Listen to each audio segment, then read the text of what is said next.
जय हिंद साथियों, वंदे मातरम। कैसे हो आप सब? उम्मीद करता हूँ आप स्वस्थ होंगे, मस्त होंगे, अपनी पढ़ाई कंटिन्यू जारी रखे होंगे। आपके अपने यूट्यूब चैनल टीसीजी क्लासेज पर पुनः हार्दिक अभिनंदन, स्वागतम, मोस्ट वेलकम। मित्रों, हमेशा की तरह आपका स्वागत करने के लिए तैयार है आपका मित्र, आपका दोस्त टीसीजी। राजस्थान ज्योग्राफी के अंदर पिछली क्लास में हमने अध्ययन किया राजस्थान के भौतिक प्रदेशों का। राजस्थान को कौन कौन से भौतिक प्रदेशों में बांटा गया है, किस विद्वान ने कौन सा भौतिक प्रदेश बताया, कौन कौन से भौतिक प्रदेश बताए, कितने बताए, इन सब की डिटेल चर्चा हमने पिछली क्लास में की। मोटे तौर पर हम बात करें तो राजस्थान को 4 भौतिक प्रदेशों में बांटा जाता है। सामान्य मत जो है उसके अकॉर्डिंग राजस्थान को 4 भौतिक प्रदेशों में बांटा जाता है। और जब भी प्रश्न आता है तो आपको 4 भौतिक प्रदेश ही बताने हैं। यदि विद्वान विशेष का नाम देकर के प्रश्न पूछा जाए तो उस समय आपका आंसर चेंज हो सकता है, परंतु सामान्य स्थिति में किसी भी विद्वान का नाम नहीं दिया जाए तो आपको मुख्य तौर पर 4 भौतिक प्रदेश ही मानने हैं। और आधुनिक भौतिक प्रदेशों का जो वर्गीकरण किया उसके अकॉर्डिंग भी हरिमोहन सक्सेना और तिवारी सर ने जो भौतिक प्रदेशों का वर्गीकरण किया 1994 के अंदर, 1994 के अंदर, जिसकी चर्चा हमने पिछली क्लास में की थी, उसके अनुसार भी राजस्थान को मुख्य तौर पर 4 भौतिक प्रदेशों में ही बांटा गया है। वो 4 भौतिक प्रदेश एक बार उनकी पुनः चर्चा कर लेते हैं, जिसमें नंबर 1 पे हमने रखा था, ऐसे फिक्स क्रम नहीं होता है, कैसे भी आप उसको देख सकते हो, लेकिन सुविधा की दृष्टि से, अध्ययन करने की दृष्टि से किसी न किसी को तो एक मानना पड़ेगा। तो और राजस्थान का जो सबसे ज़्यादा भूभाग पर फैला हुआ प्रदेश है वो है उत्तर पश्चिमी मरुस्थलीय प्रदेश। तो इस प्रकार से हमने इसको 1 नंबर दे दिया, उत्तर पश्चिमी मरुस्थलीय प्रदेश। उसके बाद में 2 नंबर पे अरावली पर्वतीय प्रदेश, 3 नंबर पे हमने पूर्वी मैदानी प्रदेश और 4 नंबर पे दक्षिणी पूर्वी पठारी प्रदेश के रूप में 4 भौतिक प्रदेश डिवाइड किए थे। आज का हमारा मुख्य टॉपिक रहेगा उत्तर पश्चिमी मरुस्थलीय प्रदेश।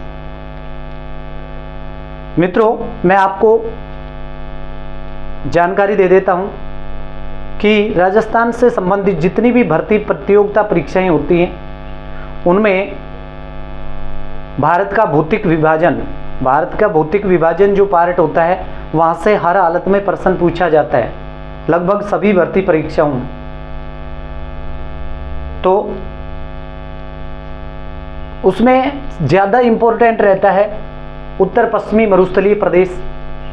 आप सबसे मेरा यह आग्रह रहेगा कि वीडियो को बिना स्किप किए निरंतर देखना है, क्योंकि ये बहुत ही महत्वपूर्ण पार्ट है, बहुत ही महत्वपूर्ण सेशन रहने वाला है।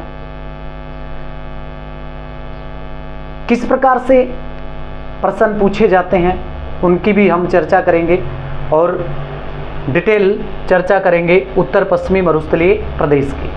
तो आइए बिना देरी किए शुरुआत करते हैं। हमारा टॉपिक उत्तर पश्चिमी मरुस्थलीय प्रदेश। मित्रों, जैसा कि हम सब जानते हैं कि उत्तर पश्चिमी मरुस्थलीय प्रदेश है वो राजस्थान का सबसे बड़ा भौतिक प्रदेश है। राजस्थान का सबसे बड़ा भौतिक प्रदेश है। पहला प्रश्न तो यहीं से बन जाता है कि राजस्थान के जो 4 भौतिक प्रदेश हैं उनमें सबसे बड़ा भौतिक प्रदेश कौन सा है? तो आपको याद रखना है उत्तर पश्चिमी मरुस्थलीय प्रदेश। ओके मित्रों, यह राजस्थान के बहुत बड़े भूभाग पर फैला हुआ है। ये जो पश्चिमी मरुस्थलीय प्रदेश है राजस्थान का पश्चिमी मरुस्थलीय प्रदेश है, ये the great Arctic the great polio Arctic the great polio Arctic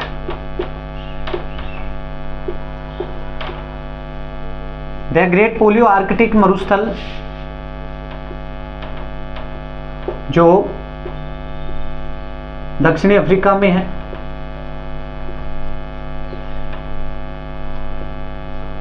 उसका पार्ट माना जाता है।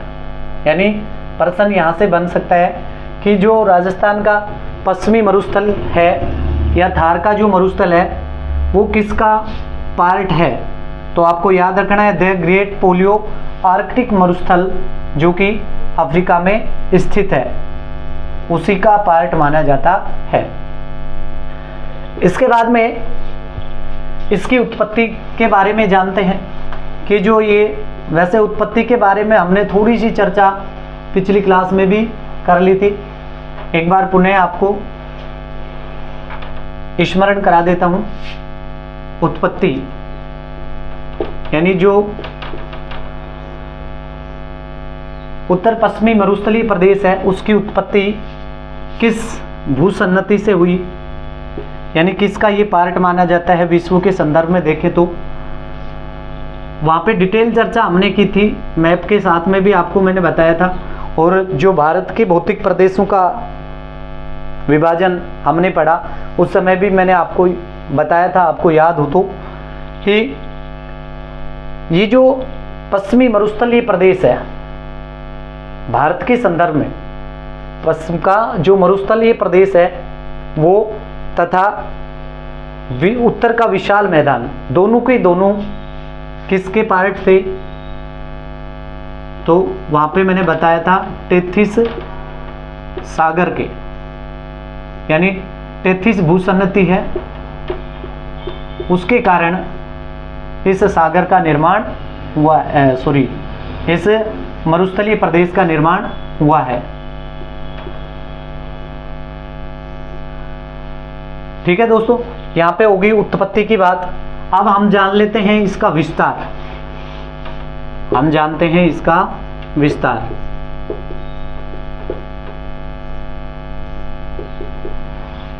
विस्तार की बात करें तो ये जो उत्तर पश्चिमी मरुस्थलीय प्रदेश है ये भारत और पाकिस्तान की सीमा निर्धारण करने वाली जो रेखा है red Cliff line, red Cliff line, red Cliff line से प्रारंभ होता है, रेड क्लिफ लाइन से प्रारंभ होकर के, और भारत की बात करें तो भारत के अंदर गुजरात, राजस्थान, हरियाणा और पंजाब, इन 4 राज्यों में ये मरुस्थलीय प्रदेश है वो सम्मिलित किया जाता है। यानी जो उत्तर पश्चिम का जो मरुस्थल है वो रेड क्लिफ लाइन से प्रारंभ होकर के भारत के 4 राज्यों में फैला हुआ है, गुजरात, राजस्थान, हरियाणा और पंजाब, इन 4 राज्यों में फैला हुआ है। यदि विश्व के संदर्भ में हम बात करें, विश्व के संदर्भ में बात करें तो ये जो उत्तर पश्चिमी मरुस्थलीय प्रदेश है उसको थार के मरुस्थल के नाम से जानते हैं। भारत में इसे थार के मरुस्थल, थार का मरुस्थल,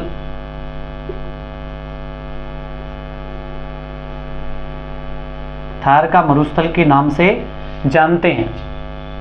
ठीक है मित्रों, अब ये जो थार का मरुस्थल है ये विश्व के 2 देशों में, यानी भारत में और दूसरा पाकिस्तान, इन देशों में फैला हुआ है। एक तो हमारे भारत में और दूसरा पाकिस्तान में। यदि भारत की बात करें तो थार मरुस्थल का जितना भूभाग है टोटल, उसमें से 85% यानी 85% जो भूभाग है वो भारत देश के अंदर फैला हुआ है, जबकि आंशिक रूप से ये पाकिस्तान में यानी केवल और केवल 15% भूभाग है, या जो थार का टोटल मरुस्थल है उसमें से 25% हिस्सा पाकिस्तान में, बाकी का 85% हिस्सा भारत में है। ठीक है मित्रों, उम्मीद करता हूं यहां तक आपको अच्छे से समझ में आ गया होगा। अब देखते हैं इसका अक्षांशीय और देशांतरीय विस्तार के अंदर ही हम देखेंगे इसका अक्षांशीय और देशांतरीय विस्तार। अक्षांशीय और देशांतरीय विस्तार।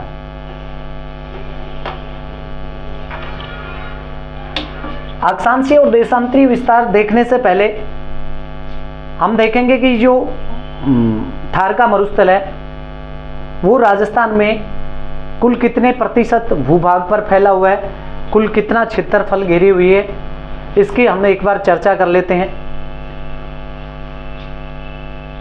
और हम राजस्थान के संदर्भ में पढ़ रहे हैं, तो राजस्थान में इसका अक्षांशीय विस्तार देखें तो अक्षांशीय विस्तार है वो राजस्थान में होगा।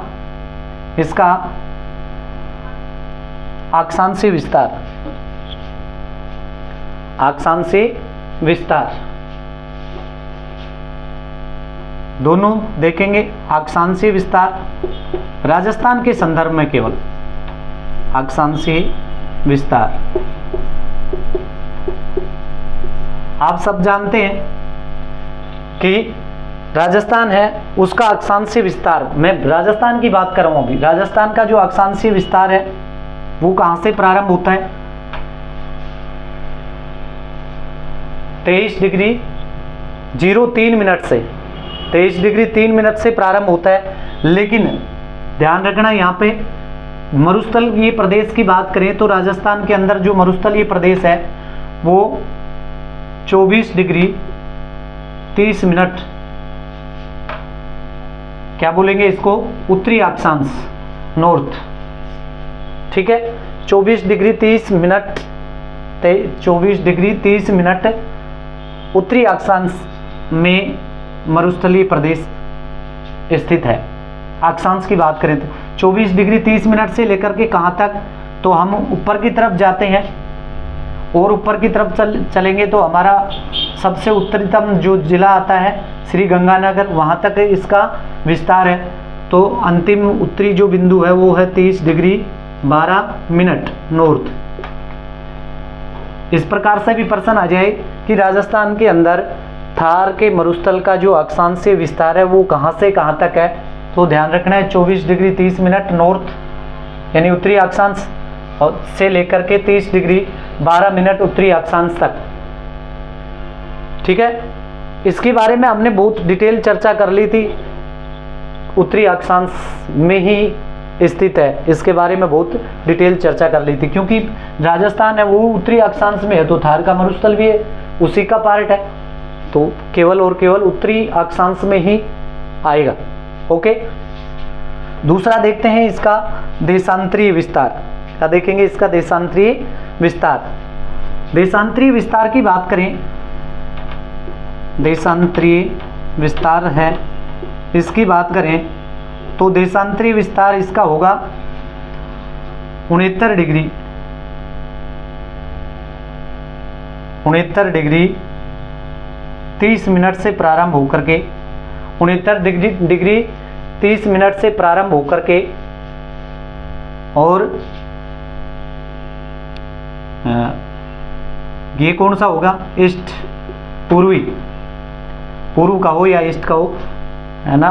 पूर्वी देशांतर हो गया 69 डिग्री 30 मिनट से लेकर के 75 डिग्री 40 मिनट पूर्वी देशांतरों के मध्य थार डेजर्ट है वो फैला हुआ है।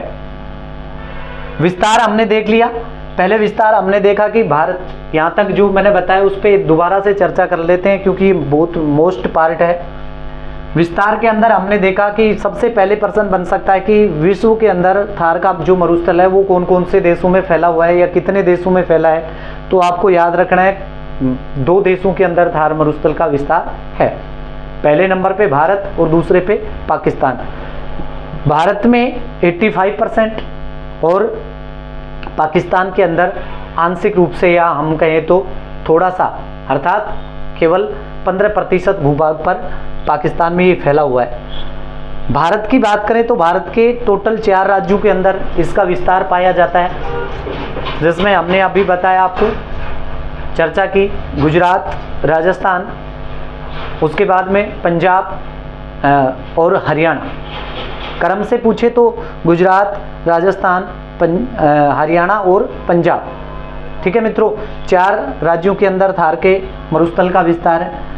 यदि राजस्थान के संदर्भ में देखा जाए तो राजस्थान में इसका अक्षांशीय विस्तार होगा 24 डिग्री 30 मिनट नॉर्थ से लेकर के 23 डिग्री 12 मिनट नॉर्थ। ओके, उसके बाद में देशांतरी विस्तार 69 डिग्री 30 मिनट पूर्वी देशांतर से लेकर के 75 डिग्री 40 मिनट, ये मिनट का संकेत होता है, 40 यानी 75 डिग्री 40 मिनट पूर्वी देशांतरों के मध्य राजस्थान में थार के मरुस्थल का विस्तार है।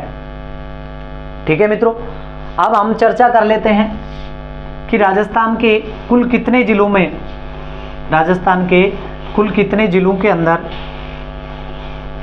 थार के मरुस्थल का विस्तार है, थार मरुस्थल का विस्तार है। दोस्तों, थार का जो मरुस्थल है वो राजस्थान के अंदर 1,75,000 वर्ग किलोमीटर में फैला था। 1,75,000 वर्ग किलोमीटर में, लेकिन 2012 के अंदर, यहाँ से ध्यान रखना है आपको अच्छे से, वर्तमान समय के अकॉर्डिंग हम पढ़ेंगे। 2012 के अंदर काजरी, इसकी फुल फॉर्म भी याद रख लेना, वैसे ये आता भी है, central arid zone research of India, जो जोधपुर के अंदर स्थित है, इसका मुख्यालय। वहाँ के वैज्ञानिकों ने, वहाँ के जो भूगोल वेत्ता थे, उन्होंने ये जो थार का मरुस्थल है इसके बारे में बताया कि थार के मरुस्थल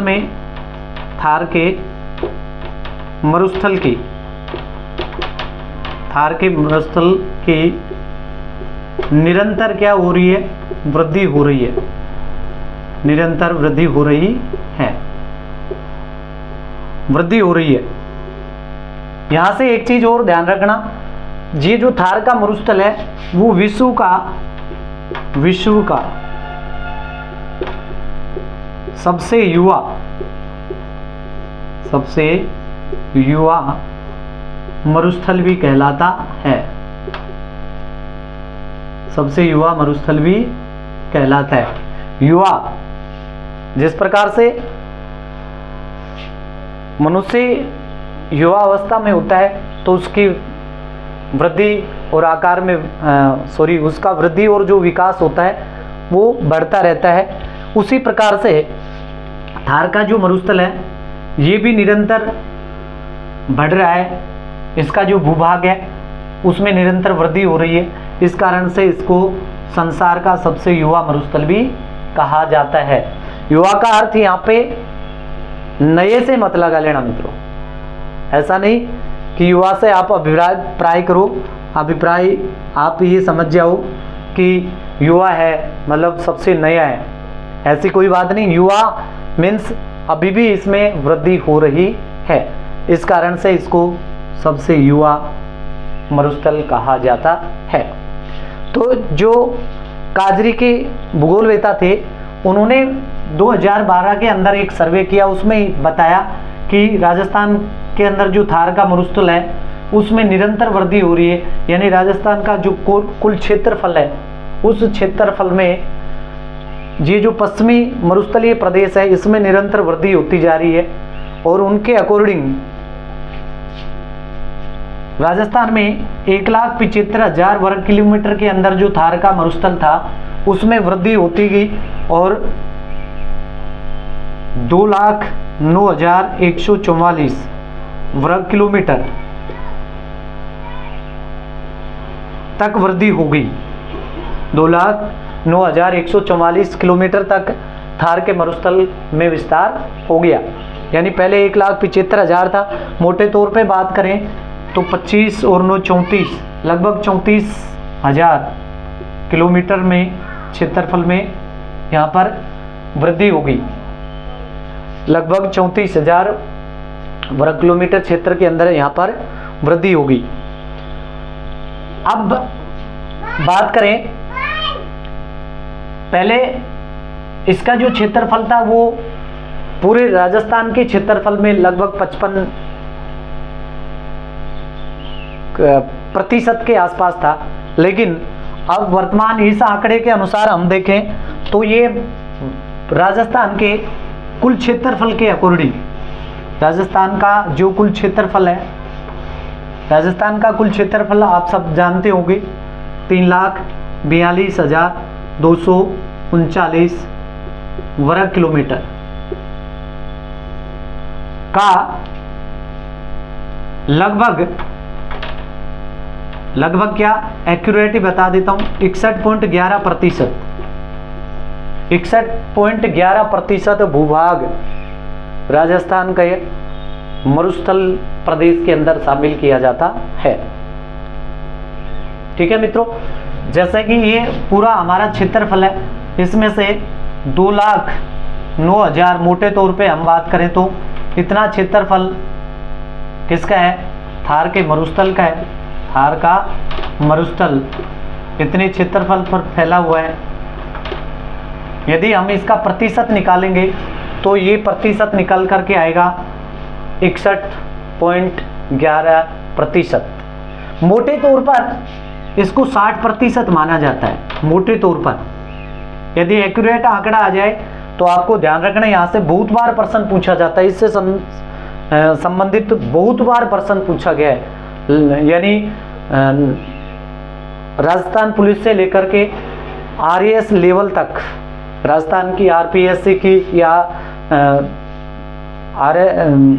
राजस्थान से संबंधित जो भी भर्ती परीक्षा होती है वहाँ पर सब में लगभग यहाँ से प्रश्न पूछा गया है। तो यहाँ पे दोनों प्रकारों से प्रश्न पूछा जाता है। लगभग यदि ये आंकड़ा नहीं मिले तो आपको 60% मानना है, और ये आंकड़ा है तो ये बिल्कुल एक्यूरेट आंकड़ा है, ये मान करके आपको मानना है 61.11%। ठीक है मित्रों, उम्मीद करता हूँ यहाँ तक आपको अच्छे से समझ में आ गया होगा। क्षेत्रफल का भी आप ध्यान रख लेना। वर्तमान में 2,09,000 वर्ग किलोमीटर क्षेत्रफल में थार का मरुस्थल फैला हुआ है। ओके, अब बात कर लेते हैं कि राजस्थान के अंदर अक्षांशीय और देशांतरीय विस्तार देख लिया, लेकिन हमें ध्यान रखना है कि राजस्थान के कौन कौन से जिलों में ये फैला हुआ है। थार का मरुस्थल राजस्थान के कितने जिलों में फैला है। सबसे पहले तो यहीं से प्रश्न बन जाता है कि राजस्थान के कितने जिलों में फैला है, तो आपको याद रखना है वर्तमान समय के अकॉर्डिंग 19 जिलों में फैला हुआ है। दोस्तों कहीं कहीं पर आपको 20 जिले भी देखने को मिलते हैं, 20 जिले भी देखने को मिलते हैं। उसका रीजन जोधपुर, चूंकि वर्तमान में जोधपुर 2 हो गए, जोधपुर शहर यानी मुख्य जोधपुर हो गया, और एक हो गया जोधपुर ग्रामीण, जोधपुर ग्रामीण।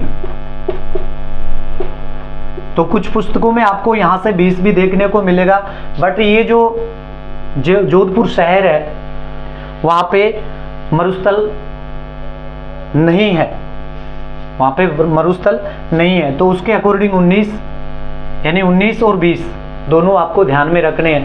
ठीक है, दोनों ऑप्शन आएंगे नहीं, दोनों ऑप्शन में आएंगे नहीं, और बहुत कम चांस है कि दोनों आ जाएं। वैसे जोधपुर के अंदर हम जो सिटी है, प्रॉपर जोधपुर सिटी को शामिल करते हैं, तो जोधपुर सिटी है, सिटी के अंदर मरुस्थल होगा भी तो उसको ख़त्म कर दिया गया होगा, है ना। वहाँ पे बसावट होगी, आबादी होगी, तो फिर वहाँ पे मरुस्थल रहने के चांस नहीं है। इस प्रकार से 19 ही जिले माने जाएंगे, लेकिन कहीं कहीं पर आपको 20 भी देखने को मिलते हैं। ठीक है मित्रों, पहले इसके अंदर 12 जिले थे, इसके अंदर 12 जिले थे, 12 से बढ़कर के 2 और बढ़ा दिए थे, 14 हो गए थे। फिर यहाँ पे नया नवीनतम जो जिले आए वहाँ 5 या फिर 5 या 6 जिले और बढ़ गए, यानी 19 और 20 इस प्रकार से इनकी संख्या हो गई। उम्मीद करता हूँ यहाँ तक आपको समझ में आ गया होगा। अब एक बार देख लेते हैं कि कौन कौन से जिले हैं, कौन कौन से जिले हैं जहाँ पर थार का मरुस्थल है उसका विस्तार है। राजस्थान में थार के मरुस्थल का विस्तार कौन कौन से जिलों में है। ठीक है, तो देखते हैं मित्रों, राजस्थान की जो रेड क्लिफ लाइन है उसके पास में जितने भी जिले हैं स्थित, उन सब में थार का मरुस्थल है। उससे फिर हम जैसे जैसे पूर्व की ओर बढ़ते जाते हैं तो सीकर, चूरू, झुंझुनू, यहाँ पे देखेंगे सीकर, चूरू, झुंझुनू। दक्षिण में भी आप देखोगे तो आपके जैसे नागौर, सांचौर, जालोर, है ना, ये सारे मिलाकर के 19 जिले होते हैं। यानी देखेंगे बाड़मेर, नीचे से हम चलेंगे तो सबसे पहले बाड़मेर, बाड़मेर के बाद में बालोतरा सॉरी, है ना, बाड़मेर, बालोतरा, जैसलमेर, फलोदी जो जोधपुर से निकला है, नया जिला बना है ना, फलोदी के बाद में देखेंगे तो फिर अनूपगढ़, बीकानेर, पहले बीकानेर, फिर उसके बाद में अनूपगढ़ के बाद में देखेंगे तो श्री गंगानगर, उसी के साइड में हनुमानगढ़, फिर उधर से देखेंगे तो चूरू हो जाएगा, चूरू के बाद में सीकर, झुंझुनू, सीकर के अंदर फिर यहाँ पे नया डिस्ट्रिक्ट और बना है नीम का थाना, है ना, ये सारे मिलकर के फिर उसके बाद में देखेंगे तो जोधपुर, यहाँ अंदर देखेंगे तो जोधपुर। एक बार मैप के माध्यम से भी हम इसको समझने का प्रयास करेंगे। उसके बाद में जोधपुर हो गया, जोधपुर, और जोधपुर के 2 भाग हो गए। यदि 20 को शामिल करते हैं तो वहाँ पे जोधपुर ग्रामीण और जोधपुर सिटी भी हो जाएगा। ठीक है, उसके बाद में कुचामन सिटी जो नागौर से बना है, कुचामन सिटी हो गया। नागौर पहले से ही था, उसके बाद में देखेंगे नागौर के बाद में तो सांचौर जो जालोर से नया डिस्ट्रिक्ट बना है वो सांचौर हो गया, जालोर भी हो गया। और एक और जिला जो नया जिला बना है ब्यावर। इस प्रकार से ये राजस्थान के 19 जिलों में है। एक बार हम नोट करते हैं, देखेंगे बाड़मेर, पश्चिमी राजस्थान से मैं चल रहा हूँ नीचे से, है ना, बाड़मेर हो गया। चलो लिख लेते हैं एक बार नाम, फिर मैप में बाद में देखेंगे। बाड़मेर हो गया, बाड़मेर के बाद में हम देखेंगे बालोतरा हो गया। फिर वर्तमान में भी सबसे बड़ा जिला और पहले भी सबसे बड़ा था जैसलमेर जिला हो गया। जैसलमेर के बाद में देखो इधर फलोदी हो गया, फलोदी के बाद में अनूपगढ़,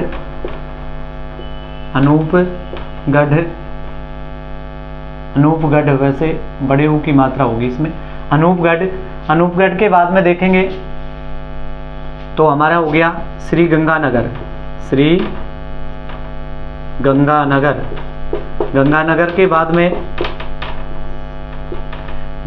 के बाद में उसी का पड़ोसी हनुमानगढ़,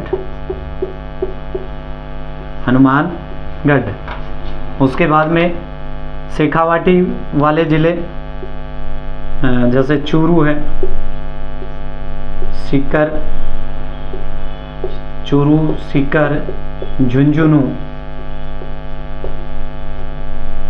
झुंझुनू, अभी जो नया जिला बना है नीम का थाना। इधर देखेंगे तो जोधपुर में जोधपुर ग्रामीण, जोधपुर ग्रामीण हो गया। फिर यहाँ पे देखेंगे तो नागौर में देखेंगे कुचामन सिटी,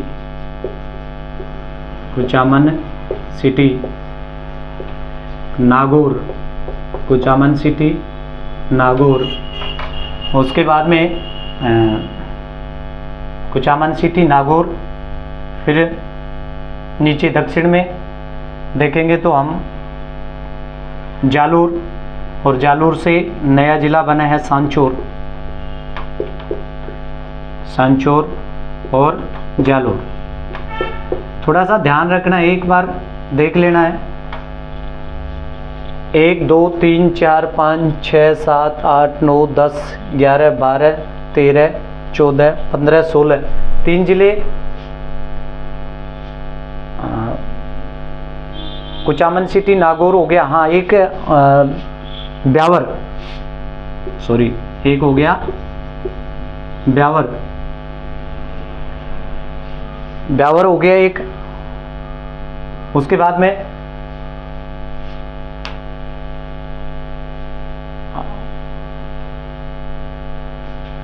पाली रह गया ना, नागौर से जस्ट नीचे। फिर पाली, नागौर के जस्ट नीचे पाली। इस प्रकार से 19 जिले हैं। बाड़मेर 2 3 4 5 6 7 8 9 10 11 12 13 14 15 16 17 18। एक अभी कौन सा जिला छूट गया देखेंगे, मैप में देखेंगे हम, मैप में और अच्छे से इसको समझने का प्रयास करेंगे। ठीक है, इस प्रकार से 19 जिले हो गए। इन 19 जिलों के अंदर राजस्थान में थार का मरुस्थल है, उसका विस्तार है। ठीक है मित्रों, अब बात कर लेते हैं कि ये जो थार का मरुस्थल है, इससे संबंधित जो मेन फैक्ट हैं, जहां से बहुत बार प्रश्न पूछा जाता है, पूछे जाते हैं, उनको आपको याद रखना है। कौन कौन से हैं सामान्य तथ्य या मुख्य जो फैक्ट हैं, उनको हमें याद रखना है। इनमें हम देखेंगे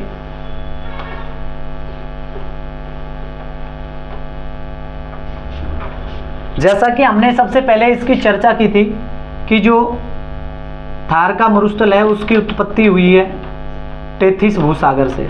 किससे हुई है? Tethys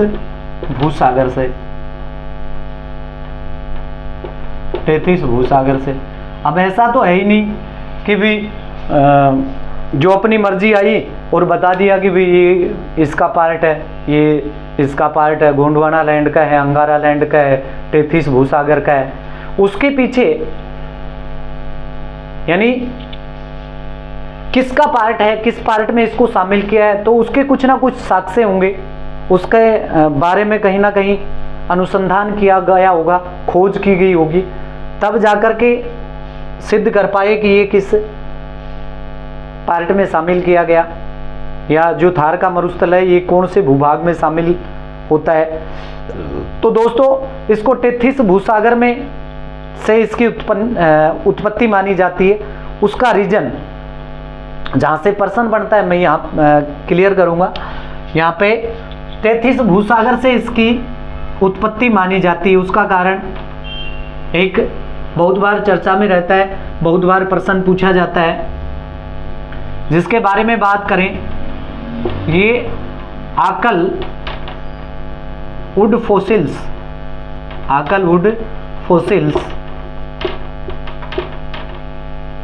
park, Akal wood fossils park कहाँ पे स्थित है? आप सभी जानते भी होंगे, जैसलमेर।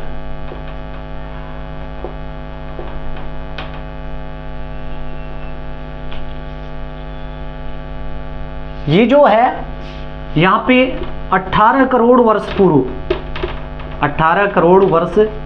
पूर्व के अवशेष मिले हैं। ये जो आकलवुड है ना, ये आकलवुड यानी ये जो एक प्रकार से चट्टानी है जो लकड़ी की जैसी संरचना वाली दिखती है। यानी 100 कुल बात करें तो 18 करोड़ वर्ष पूर्व की ये लकड़ी है, उसके चिन्ह या उसके संकेत हमें वहां से प्राप्त हुए हैं। इसका मतलब ये जुरेसियन काल की है और उस समय टेथिस भूसन्नति का निर्माण हुआ था। ठीक है मित्रों, इसी के साथ साथ में वहां से वहीं पर आपको और देखने को मिलेगा ये। अच्छा, इसको रखो। इसके बाद में दूसरा देखेंगे हम। दूसरा यहाँ देखेंगे कि जो राजस्थान है इसके पश्चिमी भाग में विशेष तौर पे जहाँ पे रेतीला प्रदेश है, बाड़मेर, जैसलमेर, इसकी बात करें तो वहाँ पर कृत्रिम गैस, पेट्रोलियम आदि बड़ी मात्रा में पाए जाते हैं, जिनसे भी हम आकलन कर सकते हैं, अंदाजा लगा सकते हैं कि ये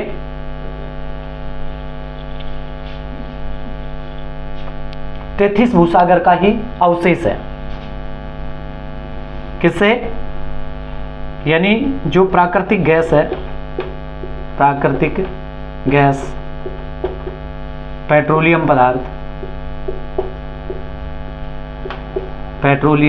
पदार्थ और बहुत सी कार्बनिक पदार्थ हैं जिनसे हमें पता चलता है इनकी जो स्थिति है, इससे हम अंदाजा लगा सकते हैं कि यहाँ पर प्राचीन समय में क्या था, जीवाश्म, चूंकि ये जीवाश्म वाले जो प्लेटें होती हैं उन्हीं में मिलते हैं। ठीक है, जो कि टेथिस भूसागर के अवशेष माना जाता है। ठीक है, यानी यहाँ से आपको दो साक्ष्य देखने को मिल गए। एक आकलवुड फॉसिल्स पार्क जो 18 करोड़ वर्ष पुराना है, जुरेसियन युग का, उसके आधार पे हम कह सकते हैं कि टेथिस भूसागर का अवशेष है। कौन? मरुस्थलीय, थार का मरुस्थल या मरुस्थल राजस्थान के अंदर जो है। दूसरा, ये जो प्राकृतिक गैस और पेट्रोलियम पदार्थ जो मिल रहे हैं बहुत बड़ी मात्रा में, उनसे भी हम आकलन कर सकते हैं कि ये टेथिस भूसन्नति का ही अवशेष था। इसके साथ साथ में एक और साक्ष्य जो कुलधरा गांव है, कुलधरा गांव जो जैसलमेर में है, उस कुलधरा गांव से,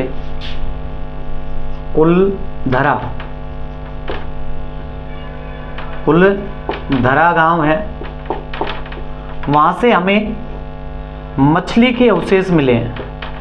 मछली, डायनासोर है ना, इनके अवशेष मिले हैं, मछली के अवशेष मिले हैं। जो फॉसिल्स पार्क है, आकलवुड फॉसिल्स पार्क, वहीं पे इसको भी रखा हुआ है, वहाँ पे इसको भी वहाँ पे रखा हुआ है। ठीक है, कभी अवसर मिले वहाँ देखने के लिए, घूमने के लिए मौका मिल जाए, वहाँ जाना पड़े तो वहाँ आप देख सकते हो मछली के अवशेष।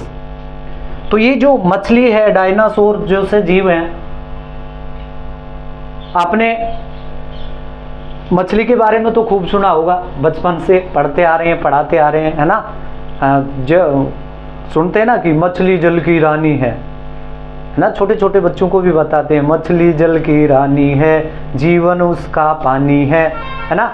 तो यानी मैं क्या साबित करना चाह रहा हूं, देखिए, मछली यानी जल के अंदर रहने वाला जीव है, बिना जल के तो जीवित ही नहीं रह सकता। इसका मतलब वहां पे मछली के अवशेष मिले हैं। मछली के अवशेष मिलने का मतलब, मछली के अवशेष मिलने का मतलब आपको अच्छे से समझ में आ रहा होगा। किसी जमाने में, किसी समय, है ना, किसी ना किसी समय, यानी जब प्राचीन समय की बात करें तो वहाँ पे क्या होंगे, सागर होंगे, सागर होगा, यानी जल होगा, मीन्स सागर होगा। और इस कारण हम कह सकते हैं कि टेथिस भूसागर का ही अवशेष है। कौन? मरुस्थल। ठीक है मित्रों, शायद यहाँ तक आपको अच्छे से समझ में आ गया होगा, ये आपको अच्छे से समझ में आ गया होगा। ओके मित्रों, चलो इसके बाद में हम और अवशेषों की बात करें तो राजस्थान का जो पश्चिमी भाग है वहाँ पे बहुत सी खारे पानी की झीलें पाई जाती हैं। खारे पानी की झील सबका चर्चा करेंगे। राजस्थान ज्योग्राफी के अंदर राजस्थान की नदियाँ, अपवाह तंत्र, ये झील वगैरह है ना, उनके बारे में हम डिटेल अध्ययन करेंगे बाद में। लेकिन खारे पानी की जो झीलें हैं ये भी किसका अवशेष है, यानी खारा पानी जो है वो समुद्र से आता है, सागरों में खारा पानी होता है। इनको हम टेथिस भूसागर का ही पार्ट मानते हैं, टेथिस भूसागर का पार्ट ही मानते हैं। तो ये जो 3-4 साक्ष्य थे जिनके आधार पे पता चलता है कि जो उत्तर पश्चिमी मरुस्थलीय प्रदेश है उसकी उत्पत्ति टेथिस भूसागर से या टेथिस भूसन्नति से हुई है। ओके मित्रों, ये यहाँ से ध्यान रख लेना, ये सारी सब जगह से यहाँ से प्रश्न बना है। अकलूड फॉसिल्स पार्क कहाँ पे स्थित है? जैसलमेर में, जो जहाँ पर 18 करोड़ वर्ष पुरानी वुड मीन्स होती है लकड़ी, या फिर लकड़ी की तरह चट्टान होती है जो उस टाइप में बदल गई, लकड़ी का नमूना माना जाता है, वो पाई गई है जुरेसियन काल की। पश्चिमी राजस्थान की बात करें तो विशेष तौर पे हम बाड़मेर और जैसलमेर की बात करें तो वहाँ पर पाकिस्तान के बॉर्डर के आसपास प्राकृतिक गैस और पेट्रोलियम के बहुत बड़े भंडार पाए जाते हैं। एक कुलधरा गांव है, वहाँ से मछली के अवशेष मिले, यहाँ से भी प्रश्न पूछा जा सकता है। प्रश्न यहाँ से भी बनता है कि जो खारे पानी की झीलें हैं राजस्थान के अंदर, राजस्थान के पश्चिमी भाग में जो खारे पानी की झीलें हैं वो भी टेथिस भूसागर का ही अवशेष मानी जाती हैं। ठीक है मित्रों, इनसे ये साबित होता है कि जो उत्तर पश्चिमी मरुस्थलीय प्रदेश है या मरुस्थल जो है इसकी उत्पत्ति टेथिस भूसागर से हुई है, टेथिस भूसागर से हुई है। ठीक है, ये कुछ सामान्य जानकारी थी। अब हम ये जो हमारा राजस्थान का मरुस्थलीय प्रदेश है, इस मरुस्थलीय प्रदेश को अध्ययन की दृष्टि से इसको हम 2 भागों में डिवाइड करके पढ़ते हैं। 2 भागों में डिवाइड करके पढ़ते हैं। 2 भागों में डिवाइड करके पढ़ेंगे। कौन कौन से भाग हो गए? एक तो हो गया शुष्क मरुस्थल,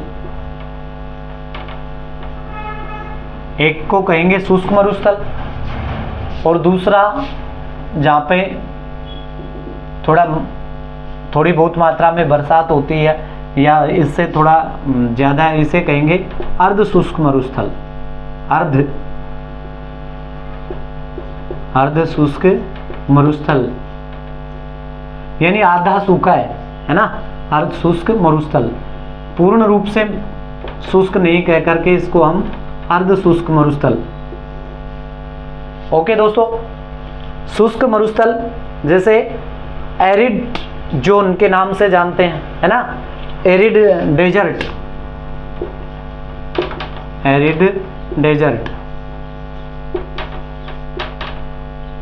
के नाम से जानते हैं। और दूसरा अर्ध शुष्क मरुस्थल जिसे आधा एरिड डेजर्ट कहेंगे, आधा अर्ध यानी आधा एरिड डेजर्ट, इसको कहते हैं सेमी डेजर्ट। क्या कहते हैं? Semi desert.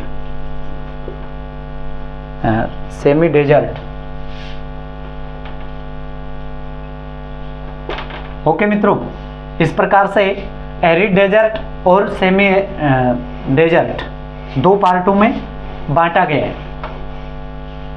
अब हम इसको मैप के माध्यम से देखेंगे, मैप के माध्यम से समझेंगे और दोनों को बारी बारी से फिर अध्ययन करेंगे। अब पश्चिमी मरुस्थलीय जो प्रदेश है उसको अभी तक हमने संयुक्त रूप से पढ़ा, इसकी क्या क्या विशेषताएं होती हैं, कितने जिलों में ये फैला हुआ है, कुल कितने क्षेत्रफल को घेरे हुई है, इन सब की चर्चा हमने की। शुष्क मरुस्थल और अर्ध शुष्क मरुस्थल, इसके 2 पार्ट हमने कर दिए। इन दोनों पार्टों का अध्ययन हम नेक्स्ट क्लास में करेंगे। तब तक के लिए मुझे अनुमति दीजिए, मिलते हैं नेक्स्ट क्लास में। Thank you for watching.